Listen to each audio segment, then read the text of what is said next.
Hello friends, आप सभी का बहुत बहुत स्वागत अभिनंदन करता हूं मेरे यूट्यूब चैनल केवट सर का गणित क्लास में। बच्चों, आज आप सभी के लिए कोण से संबंधित टॉपिक लेकर के आया हूं। मेरे बहुत सारे सब्सक्राइबर ने मुझसे मांग किया था कि सर कोण से संबंधित वीडियो बनाइए करके, तो काफ़ी इस पर शोध करने के बाद यह वीडियो बना रहा हूं। तो वीडियो को पूरा देखना। वीडियो थोड़ा लंबा जरूर है, लेकिन इस वीडियो में आप लोगों को कोण के संपूर्ण प्रकार के बारे में, यानी कोण के जितने प्रकार होते हैं पूरे सभी कोण के बारे में विस्तार से बताने वाला हूं। वीडियो को बिना स्किप किए पूरा देखना है और वीडियो को लाइक करना, और चैनल में अगर नए होंगे तो सब्सक्राइब करना बिल्कुल मत भूलना, ठीक है। और कमेंट करके बताना कि यह वीडियो कैसा बना है। तो चलिए बिना समय गंवाए आज के यह वीडियो स्टार्ट करते हैं और जानते हैं कोण के बारे में और कोण के विभिन्न प्रकार के बारे में। तो देखिए, कोण जिसे इंग्लिश में कहते हैं एंगल, इंग्लिश में क्या बोलते हैं? एंगल। तो कोण की परिभाषा सबसे पहले जानते हैं, डिफिनीशन ऑफ एंगल, यानी कि कोण की परिभाषा क्या है।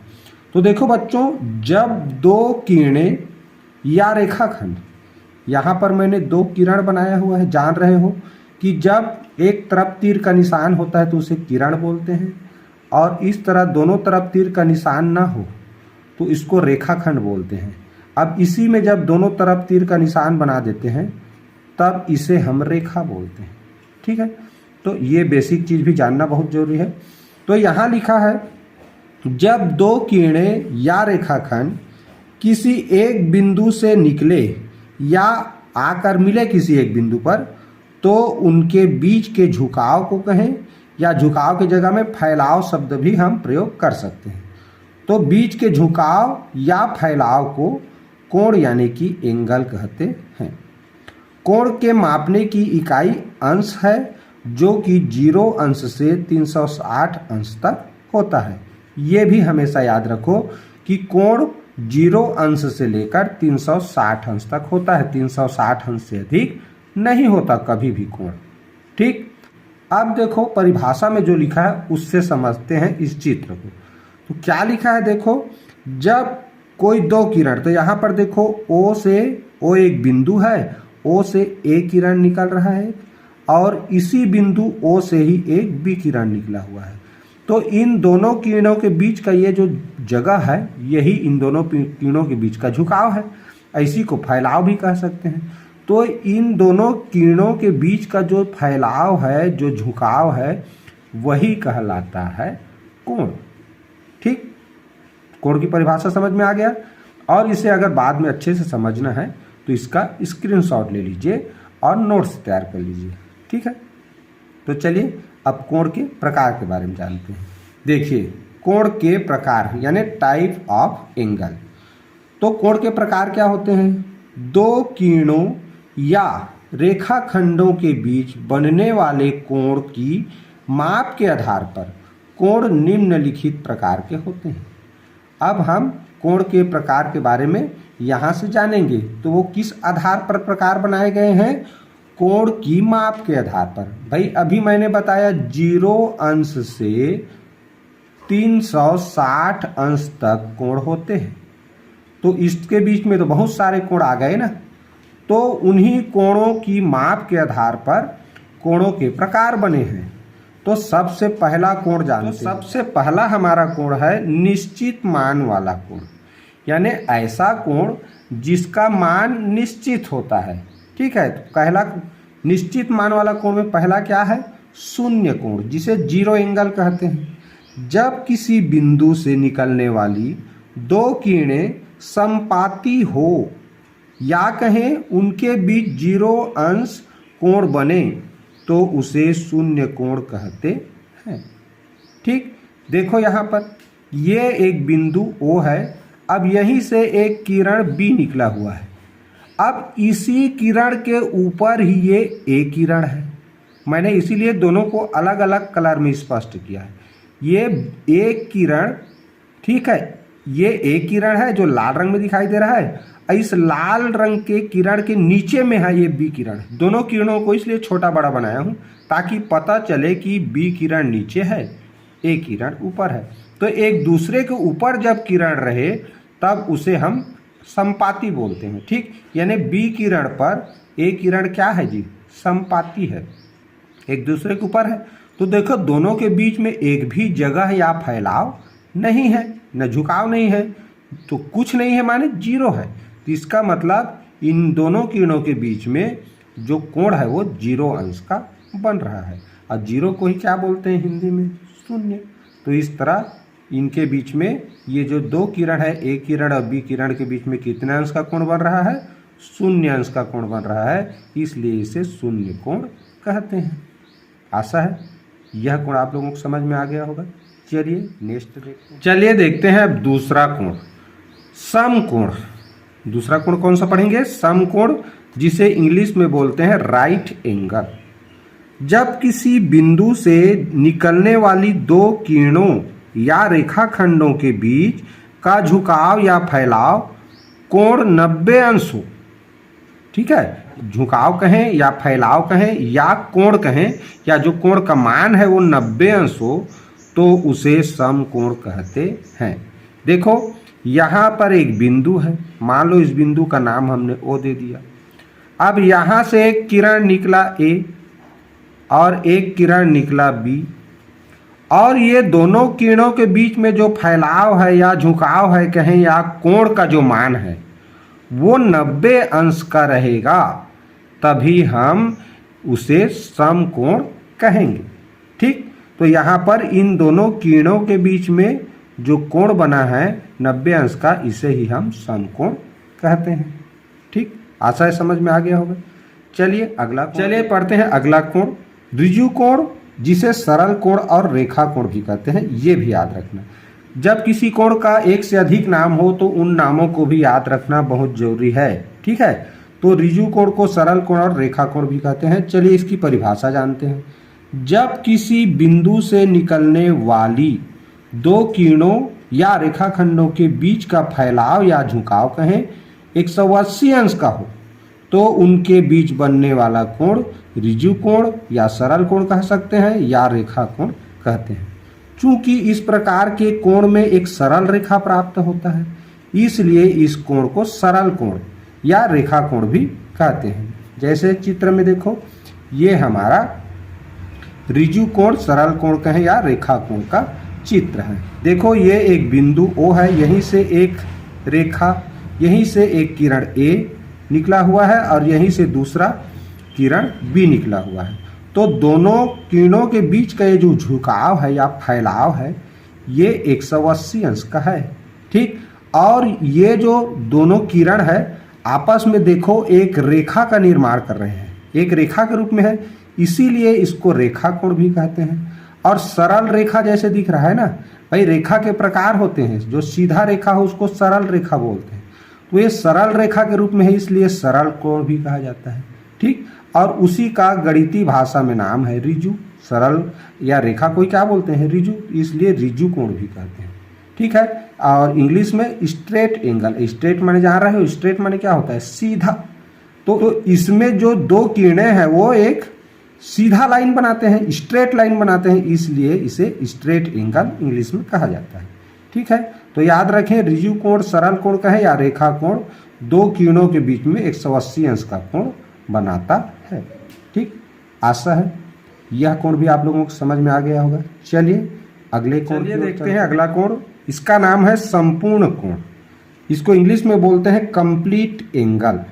तो कंप्लीट एंगल की परिभाषा क्या है, जब किसी बिंदु से निकलने वाली दो किरणों या रेखाखंडों के बीच 360 अंश का कोण बने तो उसे संपूर्ण कोण कहते हैं। बच्चों हम लोग अभी निश्चित मान वाले कोण के प्रकार के बारे में पढ़ रहे हैं। ठीक है, तो इनका जो मान है वो निश्चित है, इसके बीच का कोण ऐसा नहीं कह रहे हैं, जो भी कोण है उसका अंश निश्चित है, तो इसी में ये चौथा प्रकार है संपूर्ण कोण। ठीक, तो संपूर्ण कोण किसे कहते हैं, जब किसी बिंदु से निकलने वाली दो किरणों या रेखाखंडों के बीच 360 अंश का कोण बने तो उसे संपूर्ण कोण कहते हैं। देखो यहाँ पर A एक किरण है और ये B एक किरण है, तो ये इधर से ऐसे, मान लो ऐसे होता तो ऐसे घूम करके समझो फिर उसी के ऊपर आ गया है। ठीक है, तो इस तरह ऐसे घूम के तो 360 अंश, जब वृत्त में कितना होता है, वृत्त में कुल 360 अंश होते हैं, वृत्त का पूरा चक्कर लगा लेंगे तो बस वैसे ही ये जो किरण था वो शून्य अंश के ऊपर था, वो घूम करके ऐसे फिर उसी के ऊपर आ गया है। अभी मैंने जैसे बताया इस तरह से, जैसे ये किरण है, मान लो पहले संपाती है 0 अंश है, तो ये इस तरह घूम के ऐसे घूमने के बाद फिर उसी के ऊपर आ गया है, तो ये कितना अंश घूम गया, 360 अंश घूम गया। ठीक, तो इसे ही हम क्या कहेंगे, संपूर्ण कोण कहेंगे। ठीक, कंप्लीट एंगल इंग्लिश में। ठीक है, आशा है यह कोण भी आप लोगों को समझ में आ गया होगा। अब देखते हैं अनिश्चित कोण के बारे में। अनिश्चित कोण को बीच का कोण भी कहा जाता है, यानी इसमें केवल एक ही अंश वाला मान वाला कोण नहीं होता, उसमें यहाँ से यहाँ तक ऐसे बीच वाला भी बोलते हैं, तो आगे बताएंगे तो समझ में आ जाएगा। चलिए देखते हैं अनिश्चित या बीच का कोण के बारे में। तो इसके अंतर्गत पहला प्रकार है, देखो, न्यून कोण, जिसे एक्यूट एंगल भी कहते हैं इंग्लिश में। तो ऐसा कोण जिसका मान 0 से अधिक व 90 से कम हो न्यून कोण कहलाता है। बच्चों इसके बारे में एक और चीज बता दूं, ज्यादातर आप लोगों को पढ़ाया जाता होगा कि न्यून कोण किसे कहते हैं, तो 90 अंश से कम के कोण को न्यून कोण कहते हैं, ऐसा पढ़ाया जाता है, लेकिन वो अधूरा ज्ञान है भाई। न्यून कोण 0 अंश से अधिक होना चाहिए और 90 अंश से कम होना चाहिए, तभी हम उसको न्यून कोण कहेंगे। अगर 90 अंश से कम के कोण को न्यून कोण कहते हैं कहा जाएगा, तो 0 अंश भी उसमें फिर शामिल हो जाएगा, जबकि 0 अंश शून्य कोण है, न्यून कोण नहीं है। तो इसको अच्छे से याद रखो, ऐसा कोण जिसका मान 0 से अधिक और 90 से कम हो, 90 अंश से कम हो, तभी हम उसे न्यून कोण कहेंगे। देखो यहाँ पर चित्र भी बना दिया हूँ न्यून कोण का। ये देखो, अगर ये ऐसे खड़ी होता, अभी बताया ना समकोण वाला, तब तो 90 होता, तो ये 90 से ऐसे खड़ी से ऐसे खड़ी रहता तो 90 होता, तो ये तो झुका हुआ है, 90 से कम है, ऐसे रहता तो ठीक, तो 90 से कम है, इसका मतलब ये न्यून कोण है, 0 से ज़्यादा है। ठीक, तो ये न्यून कोण का चित्र है। चलिए देखते हैं अगला कोण। देखिए, अब जानते हैं अधिक कोण के बारे में, जिसे इंग्लिश में कहा जाता है ऑब्ट्यूस कोण। ऐसे कोण जिसका मान 90 से अधिक तथा 180 से कम हो अधिक कोण कहलाता है। ठीक, यहाँ क्या ध्यान रखना है, अधिक कोण कब कहेंगे, जब कोण का मान 90 अंश से अधिक होना चाहिए और 180 अंश से कम, यानी कि जैसे 91 से शुरू होकर 91, 92, 93 से 179 तक के अंश का जितना भी कोण रहेगा वो सब अधिक कोण कहलाएंगे। देखिए यहाँ पर 2 चित्र मैंने अधिक कोण के बनाए हैं, तो ये अधिक कोण के चित्र हैं। ठीक है, चलिए अगला कोण। ये है बच्चों वृहद कोण, जिसे प्रतिवर्ती कोण भी कहते हैं, इंग्लिश में रिफ्लेक्स एंगल। इसका परिभाषा क्या है, ऐसे कोण जिसकी माप 180 अंश से अधिक तथा 360 अंश से कम हो उसे वृहद कोण या प्रतिवर्ती कोण कहते हैं। ये देखो, ऐसे सीधा रहता तो 180 होता, तो उससे ज़्यादा हो गया है। अब यहाँ इसके ऊपर ये हरा वाला जो किरण है, वो ये लाल वाला जो किरण है इसके ऊपर आ जाता है। ठीक है, ये रेखाखंड के रूप में बनाया हूँ, एक किरण के रूप में बनाया हूँ, इसलिए हर परिभाषा में देखना किरण और रेखाखंड दोनों शब्द यूज करता हूँ। तो कोण किरण के बीच में भी बन सकता है, रेखाखंड के बीच में भी बन सकता है। ठीक है, तो इस तरह 360 अंश से कम और 180 अंश से अधिक का कोण बना हो तो वो वृहद कोण या प्रतिवर्ती कोण कहलाता है। ठीक है, चलिए अगला कोण के बारे में। चलिए अब देखते हैं द्विकोण यानी डबल कोण, जिसमें 2 कोण बने होते हैं, उन कोणों के बारे में जानते हैं। इनमें सबसे पहला कोण है पूरक कोण, या उसे ही कोटि पूरक कोण भी कहते हैं। तो इसकी परिभाषा क्या है, यदि 2 कोणों का योगफल समकोण यानी कि 90 अंश का हो तो एक कोण दूसरे कोण का कोटि पूरक कोण कहलाता है या पूरक कोण कहलाता है। ठीक है, जैसे चलिए चित्र में देखते हैं तो समझ में आ जाएगा।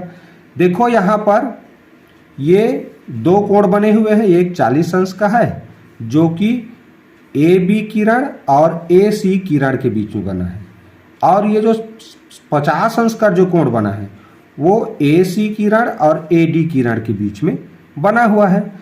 तो यहाँ पर देखो, ये जो 40 अंश का कोण है वो कोटि पूरक कोण है किसका, इस 50 अंश का, और ये 50 अंश का कोटि पूरक कोण 40 अंश होगा। ठीक, तो जब दो कोणों का योगफल जोड़ने पर 90 अंश हो, यानी सम कोण के बराबर हो, देखो 50 और 40 को जोड़ेंगे तो 90 होगा ना, तो जब दो कोणों का योगफल 90 अंश हो तो वे दोनों कोण आपस में एक दूसरे के पूरक कोण कहें या कोटि पूरक कोण कहलाते हैं। इस तरह 40 अंश का पूरक कोण 50 अंश है, 50 अंश का पूरक कोण 40 अंश है।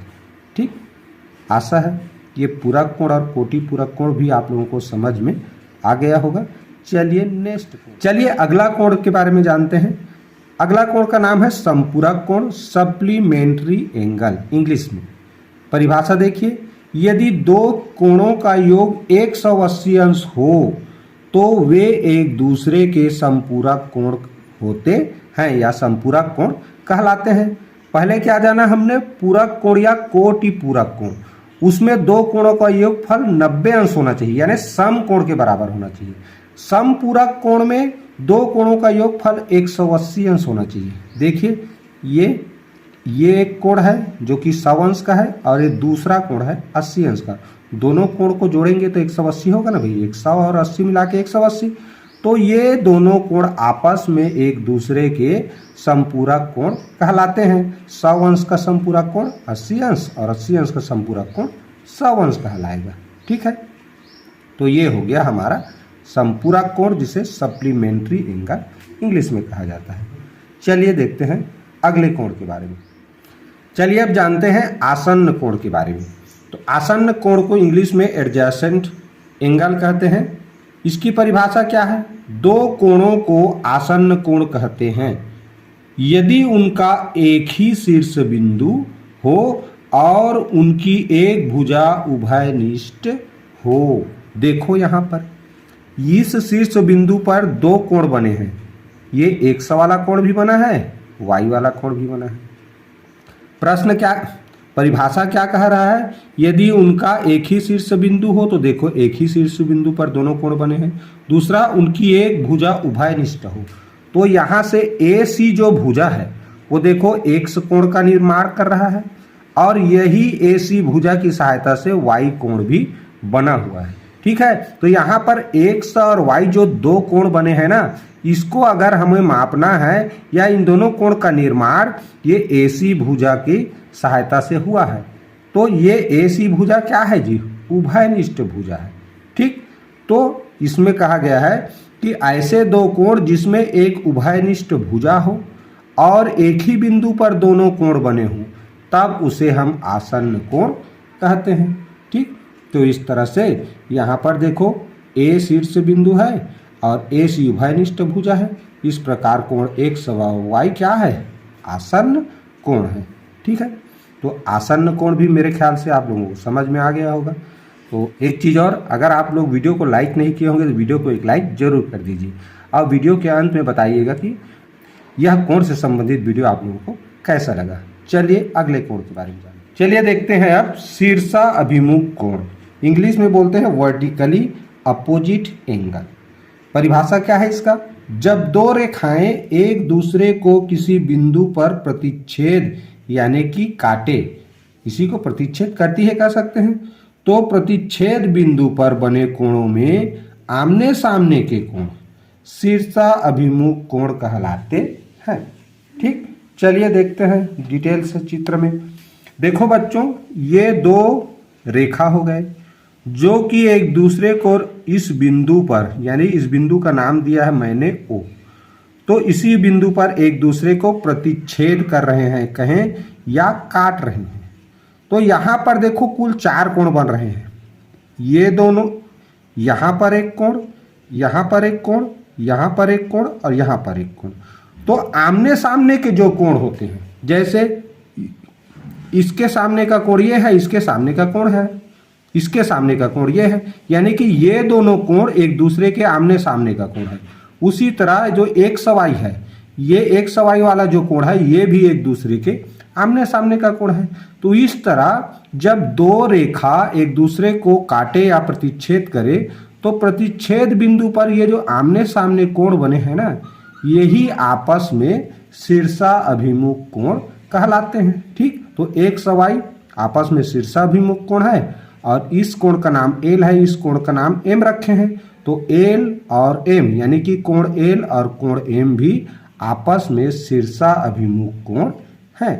ठीक, तो याद रखना बच्चों, जब भी कोई दो किरण इस तरह एक दूसरे को प्रतिच्छेद करे या एक दूसरे को किसी बिंदु पर काटे तो उस बिंदु पर जो कोण बनेंगे आमने सामने वाला कोण, वो एक दूसरे के शीर्षा अभिमुख कोण कहलाते हैं।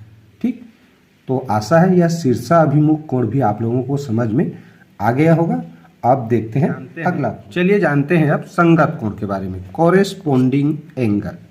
देखिए बच्चों, जब इस तरह दो समांतर रेखा हो, ये एक दूसरे के समांतर हैं और उसे एक रेखा प्रतिच्छेद करे तिर्यक रूप में काटे, तो यहीं पर संगत कोण प्राप्त होता है। यहाँ पर देखो, यहाँ पर एक कोण एक, दूसरा कोण, तीसरा कोण, चार कोण। ठीक, उसी तरह यहाँ देखें तो पांचवा कोण, छठवां कोण, सातवां कोण, 8 कोण, कुल मिलाकर 8 कोण बने हुए हैं। ठीक, इस प्रतिच्छेदी रेखा के साथ ये दो समांतर रेखाओं को काटा हुआ है।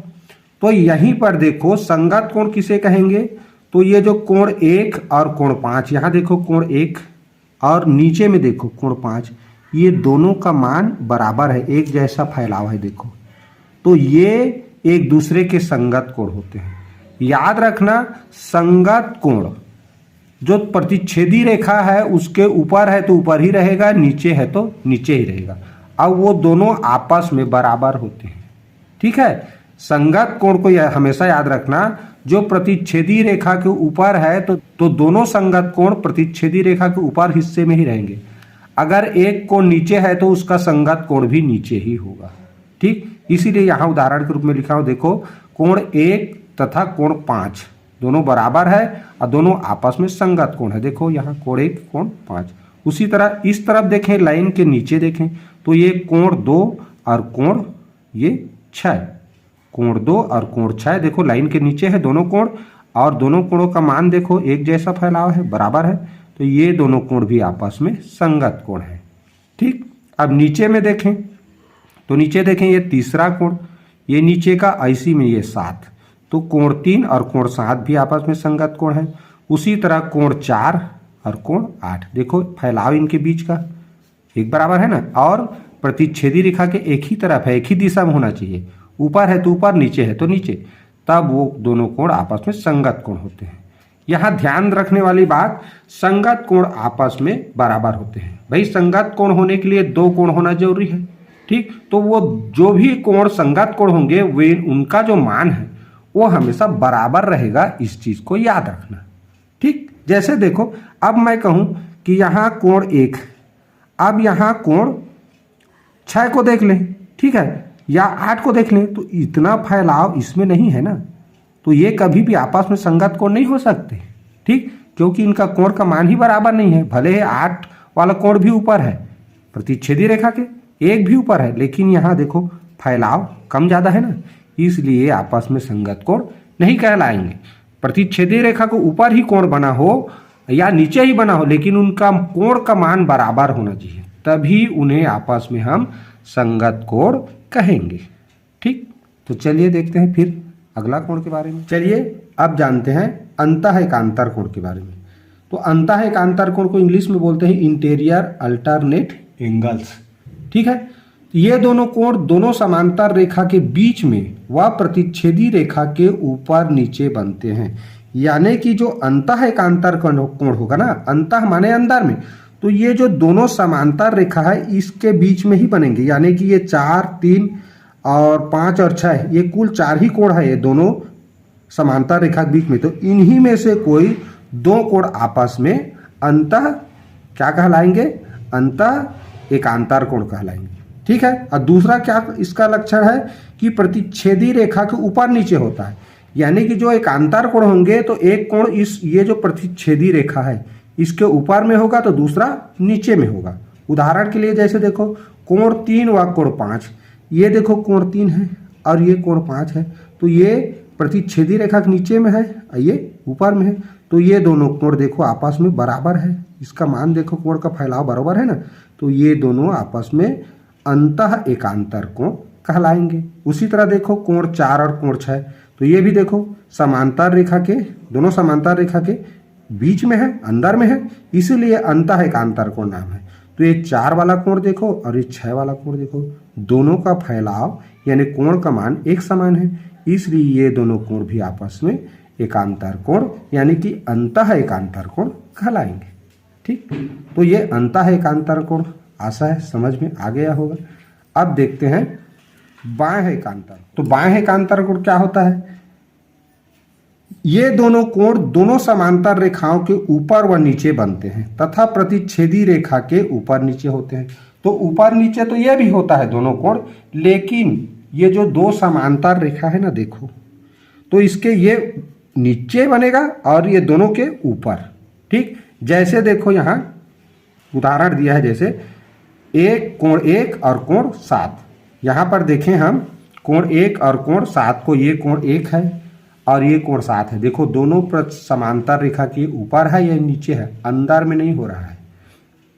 ये कोण 1 और कोण 7 को देखो, कोण का मान 1 बराबर है, तो ये दोनों कोण आपस में बाएं हैं, एकांतर कोण कहलाएंगे। और कोण 2 और कोण 8 को देखो, कोण का मान एक समान है, तो ये दोनों बाएं हैं, एकांतर कोण कहलाएंगे आपस में।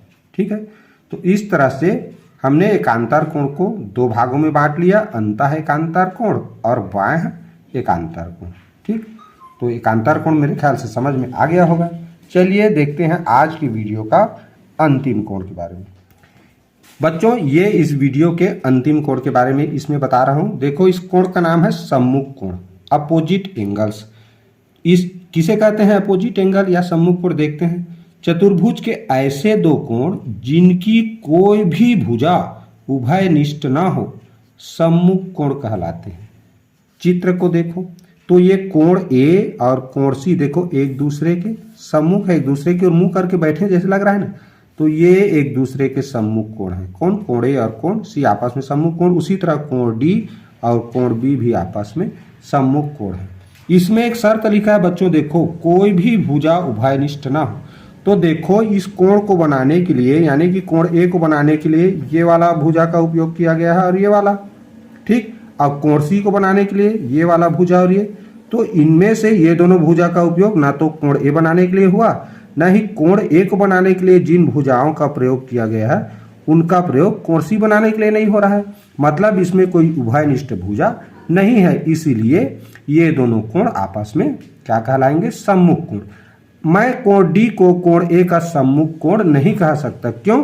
क्योंकि देखो ये वाला भुजा का प्रयोग कोण ए बनाने के लिए भी हुआ है, कोण डी बनाने के लिए कोण डी बनाने के लिए भी हुआ है। तो इस तरह ये वाला भुजा उभयनिष्ठ भुजा हो गया, क्योंकि ये वाली भुजा का उपयोग दोनों कोण के निर्माण में किया जा रहा है। ठीक है, इसलिए हम कोण ए और कोण डी को क्या सम्मुख कोण नहीं कह सकते। सम्मुख कोण तभी कहेंगे जब दोनों कोण को बनाने के लिए जिन भुजाओं का प्रयोग किया गया है वो आपस में उभयनिष्ठ नहीं होना चाहिए। ठीक है बच्चों, तो इस तरह बच्चों आज का यह कोण से संबंधित टॉपिक वाला वीडियो यहीं पर समाप्त करते हैं। और आपको कोण से संबंधित यह वीडियो कैसा लगा प्लीज कमेंट करके जरूर बताइए, और वीडियो को अधिक से अधिक शेयर करना बिल्कुल मत भूलिए। ठीक है, वीडियो को बनाने में बहुत मेहनत लगता है, एक लाइक तो जरूर कर दिया करें। ठीक, तो नेक्स्ट वीडियो में फिर आप लोगों से मुलाकात होगा, तब तक के लिए goodbye, have a nice day.